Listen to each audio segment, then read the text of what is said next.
आज की कहानी का शीर्षक है ईश्वर तू ही अन्नदाता है। किसी राज्य में एक प्रतापी राज्य हुआ करता था। वो राजा रोज सुबह उठकर पूजा पाठ करता और गरीबों को दान देता। अपने इस उदार व्यवहार और दया की भावना की वजह से राजा पूरी जनता में बहुत लोकप्रिय हो गया था। रोज सुबह दरबार खुलते ही राजा के यहाँ गरीब और भिखारियों की लंबी लाइन लग जाती थी। राजा हर इंसान को संतुष्ट करके भेजते थे। किशन और गोपाल नाम के दो गरीब भिखारी रोज राजा के यहाँ दान लेने आते। राजा जब किशन को दान देता तो किशन राजा की बहुत वाहवाही करता और राजा को दुआएं देता। वही जब राजा गोपाल को दान देता तो वह हर बार एक ही बात बोलता, हे ईश्वर तू बड़ा दयालु है, तूने मुझे इतना सब कुछ दिया है। राजा को उसकी बात थोड़ी बुरी लगती। राजा सोचता कि दान मैं देता हूँ और ये गुणगान उस ईश्वर का करता है। एक दिन राजकुमारी का जन्मदिन था।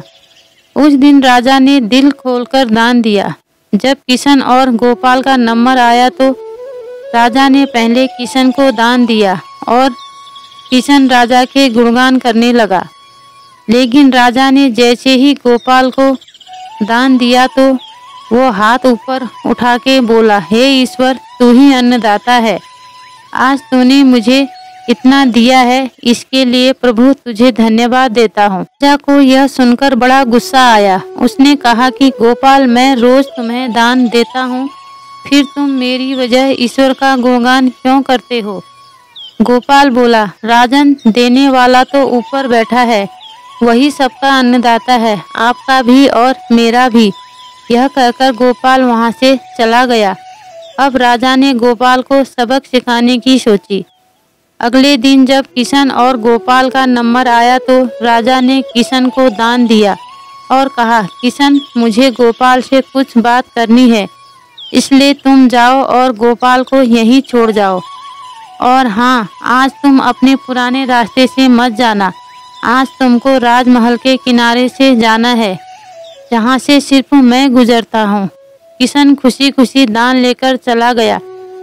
राजमहल के किनारे का रास्ता बड़ा ही शानदार और खुशबू भरा था।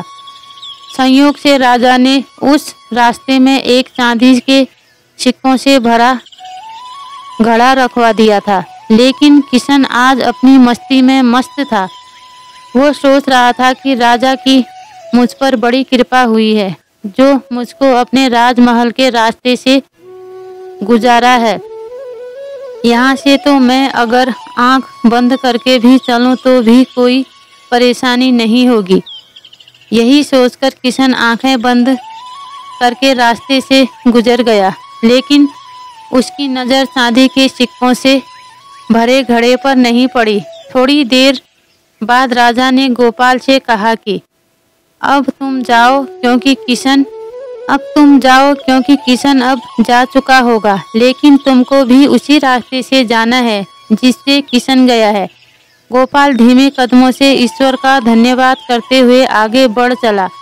अभी थोड़ी दूर ही गया होगा कि उसकी नज़र चांदी के सिक्कों से भरे घड़े पर पड़ी। गोपाल घड़ा पाकर बड़ा खुश हुआ। उसने कहा, ईश्वर तेरी मुझ पर बड़ी अनुकंपा है, तूने मुझे इतना धन दिया है। और वो घड़ा लेकर घर चला गया। अगले दिन फिर से जब गोपाल और किशन का नंबर आया तो राजा को लगा कि किशन घड़ा ले जा चुका होगा, इसलिए उसने किशन से पूछा, क्यों किशन, कल का रास्ता कैसा रहा? राह में कुछ मिला या नहीं? किशन ने कहा, महाराज रास्ता इतना सुंदर था कि मैं तो आंखें बंद करके घर चला गया, लेकिन कुछ मिला तो नहीं।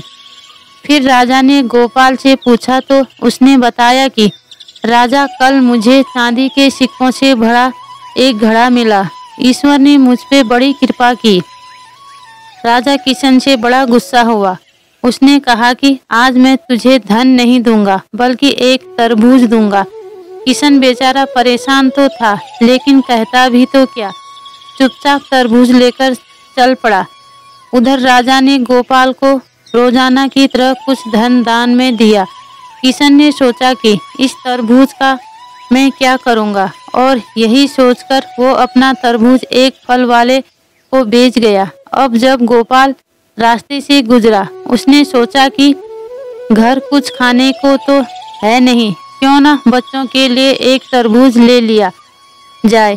तो गोपाल फल बेचने वाले से वही तरबूज खरीद लिया जिसे किशन बेच गया था। अब जैसे ही घर आकर गोपाल ने उस तरबूज को काटा तो देखा उसके अंदर सोने के सिक्के भरे हुए थे।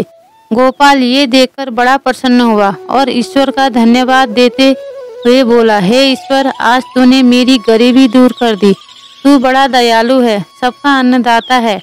अगले दिन जब राजा दान दे रहा था तो उसने देखा कि केवल अकेला किशन ही आया है, गोपाल नहीं आया। उसने किशन से पूछा तो किशन ने बताया कि कल भगवान की कृपा से गोपाल को एक तरबूज मिला जिसके अंदर सोने के सिक्के भरे हुए थे। वह गोपाल तो अब संपन्न इंसान हो चुका है। किशन की बात सुनकर राजा ने भी अपने हाथ आसमान की ओर उठाए और बोला, हे ईश्वर, वाकई में तू ही अन्नदाता है, मैं तो मात्र एक जरिया हूँ, तू ही सबका पालनहार है। राजा को अब सारी बात समझ आ चुकी थी। दोस्तों, आपको ये कहानी कैसी लगी? अच्छी लगी हो तो लाइक कीजिए, शेयर कीजिए, कमेंट कीजिए और मेरे चैनल को सब्सक्राइब कीजिए। पूरी कहानी सुनने के लिए आपका बहुत बहुत धन्यवाद।